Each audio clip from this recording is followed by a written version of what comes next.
एक बुढ़िया थी। वह कार्तिक नहाने को जाने लगी तो उसके बेटे ने अपनी पत्नी से कहा कि माँ के लिए 30 लड्डू बना दो, कुछ खाने का सामान भी बांध दो ताकि पूजा पाठ करके माँ कुछ खा पी सके।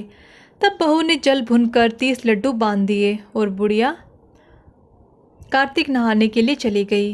नदी किनारे कुटिया बनाकर रहने लगी। बुढ़िया रोज सुबह नहा धोकर पूजा पाठ करके जब लड्डू खाने बैठती तब हनुमान जी बंदर बनकर उसके सामने प्रकट होते। तब बुढ़िया खुश होकर बंदर को लड्डू खिला देती। इस प्रकार वह रोज आकर बुढ़िया के लड्डू खा जाता। कार्तिक महीना समाप्त होने पर हनुमान जी प्रकट हुए और बुढ़िया की कुटिया महल बन गई। उस महल में धन दौलत व अन्न के भंडार भर गए। बुढ़िया निरोगी हो गई। वह बहुत धूमधाम से अपने बेटे के पास धन दौलत लेकर गई। तब वह बहू कहने लगी कि अगले कार्तिक मैं अपनी माँ को भी नहलाऊंगी।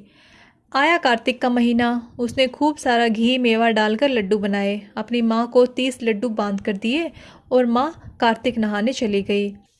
रोज़ सुबह सुबह उठकर लड्डू खाने बैठ जाती। तब हनुमान जी बंदर बनकर उसके सामने आते तो वह पत्थर मारकर कहती कि मेरा ही पेट नहीं भरा, तुम्हें कहाँ से दूँ। इस प्रकार वह रोज़ सुबह सुबह खाने बैठ जाती थी। कार्तिक का महीना समाप्त होने पर हनुमान जी प्रकट हुए और उसकी कुटिया कचरे के ढेर में बदल गई और बुढ़िया डूकर बन गई। उसकी बेटी अपने पति से कहने लगी कि कार्तिक का महीना समाप्त हो गया, मेरी माँ को बैंड बाजे के साथ धूमधाम से लेकर आओ। जब वह अपनी सास को लेने नदी किनारे गया तब देखता है कि वहाँ न तो सास है न ही कुटिया। कुटिया की जगह कचरे का ढेर है। उस ढेर पर बुढ़िया डूकर बनकर घूम रही है। तब हनुमान जी प्रकट हुए और कहा कि बेटा, तुम्हारी माँ ने सत्य के साथ कार्तिक नहाया था, पूजा पाठ करती थी, इसलिए तुम्हारी माँ पर कार्तिक देवता बरसे और यह बुढ़िया पापी मन से यहाँ रहती थी। इसने कार्तिक के महीने में बेटी के घर का अन्न खाया, इसलिए कार्तिक देवता इस पर रुष्ट हो गए और यह डुक्कर बन गई।